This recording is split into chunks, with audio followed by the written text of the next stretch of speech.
Hello दोस्तों। आज के वीडियो में हम लोग डिस्कस करने वाले हैं फिगर ऑफ स्पीच के बारे में।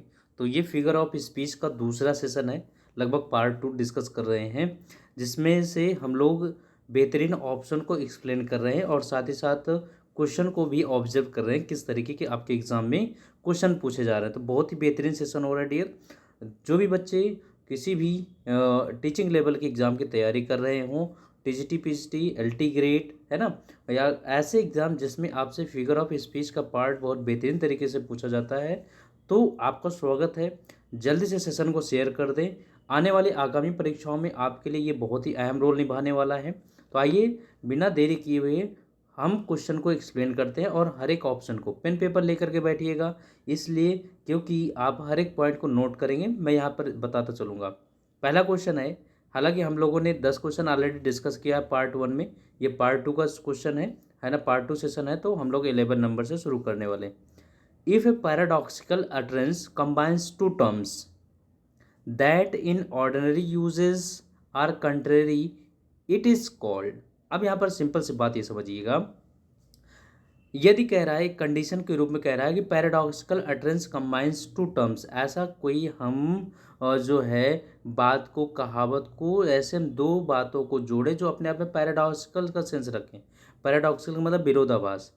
इन ऑर्डिनरी यूजेस आर कंट्रेरी, है ना, जो कि एक कंट्रेरी विपरीत है, यानी कि जहाँ पर विरोधाभास हो, विपरीत का सेंस रखें, वहाँ पर कौन सा आपका फिगर ऑफ स्पीच का प्रयोग करना है। तो डियर अपने आप में ज़रा समझ लीजिए, जो विरोधाभास का सेंस रखे, तो विरोधाभास के लिए एक ही ऑप्शन यहाँ पर है, वो है ऑक्सीमोरोन। ध्यान रखना डियर, क्या है?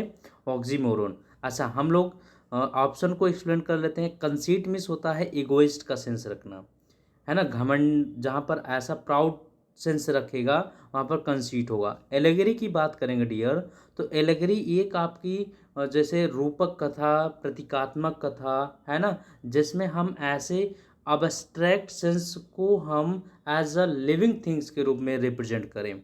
जैसे हम किसी ट्रुथ को, डेथ को, एविल को, है ना, तो हम इन चीज़ों को एज अ रिप्रेजेंट करें कि वो उसमें लिविंग के रूप में रिप्रेजेंट करें, उसे हम एलेगरी कहते हैं।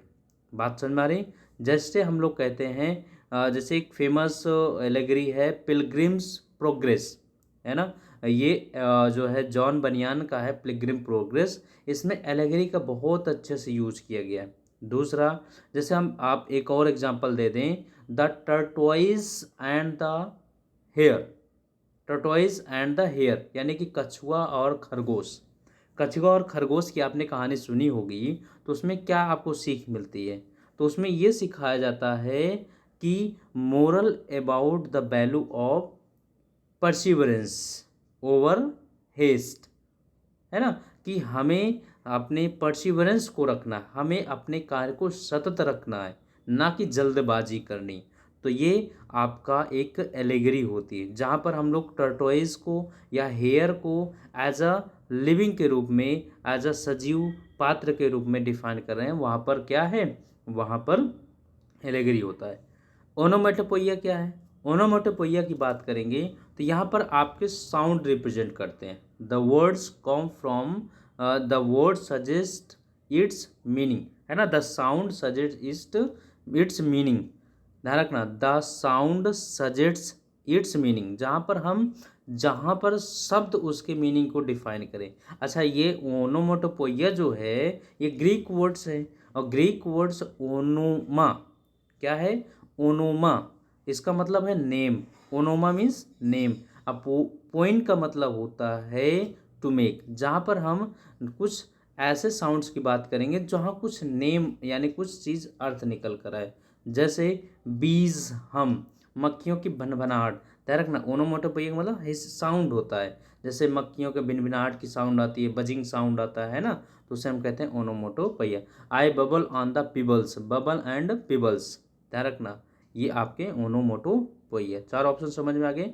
यहाँ पर कौन सा करेक्ट हो गया? करेक्ट आपका ऑप्शन फर्स्ट हो गया। ठीक है डियर, समझ में आ गई बातें।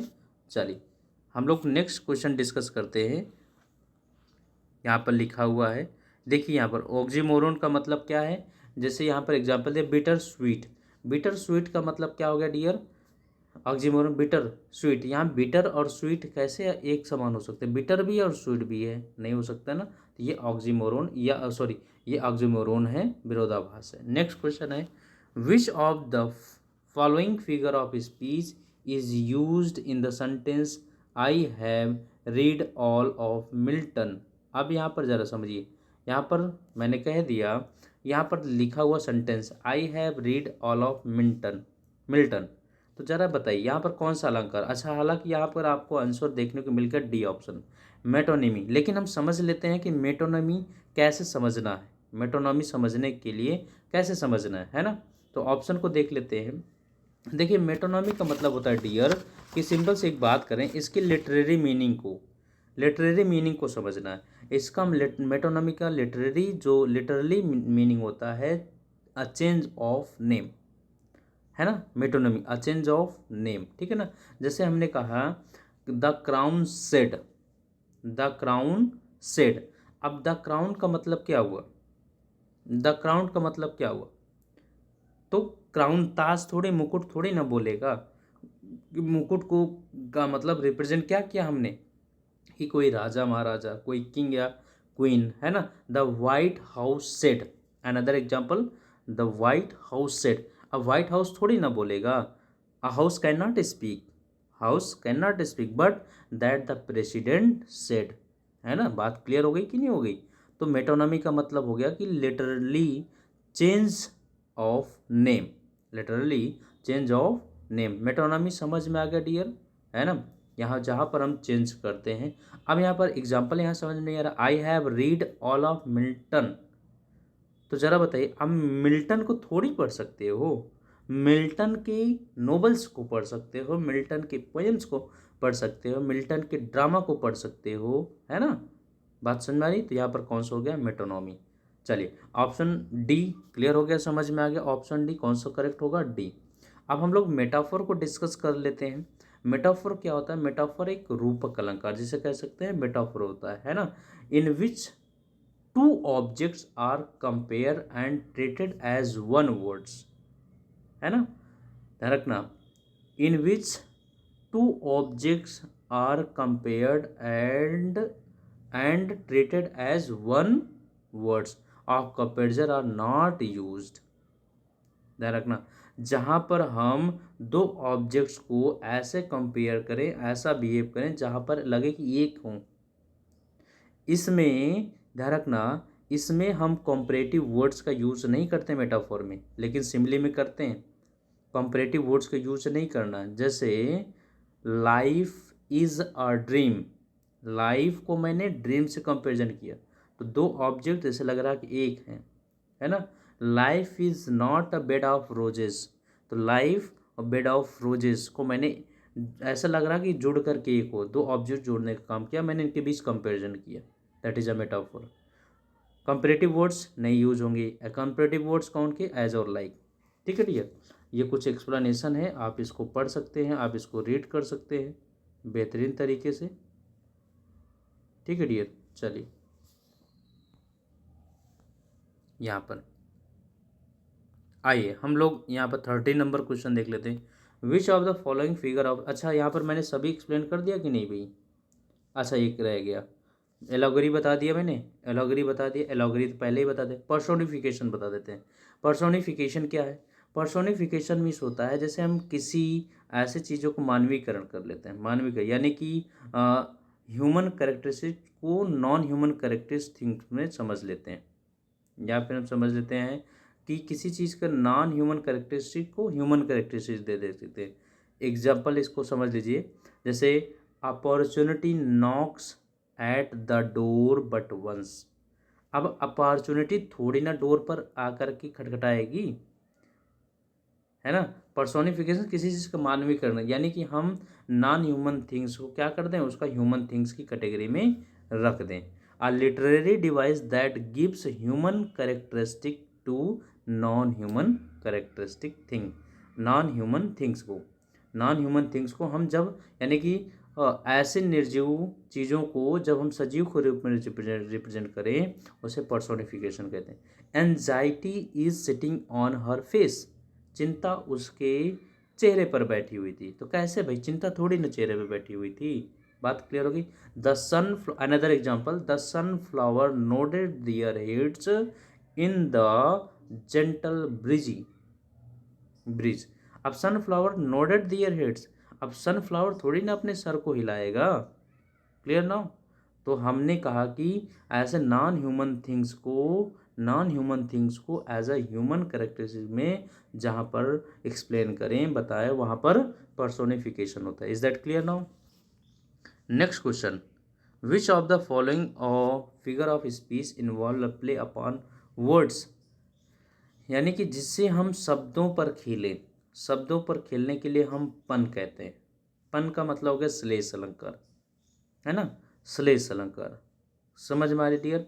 अब श्लेष अलंकार का मतलब क्या हो गया कि an amusing or use of word that can have two meanings of or different words that sound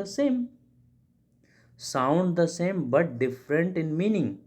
ध्यान रखना, amusing, a word that can have two meanings, a word that can have two meanings are of different words that sound the same। ध्यान रखना, दो शब्द अलग अलग हों लेकिन उनके साउंड सेम हो, या फिर एक ही शब्द के दो अर्थ निकलें, उसे हम कहते हैं पन। तो शब्दों पर खेल हुआ कि नहीं हुआ? तो शब्दों पर खेल होने के लिए क्या है? पन है। जैसे example, I used to be a banker but I lost interest. अब यहाँ पर इंटरेस्ट क्या है डियर?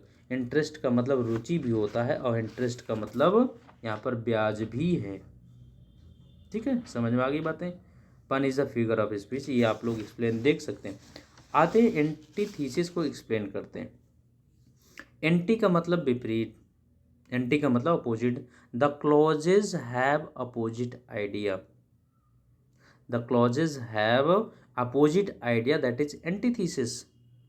जैसे man proposes God disposes, example क्या है? Man proposes God disposes. Man और गॉड अपोजिट वर्ड हो गए, proposes disposes. To err is human, to forgive divine.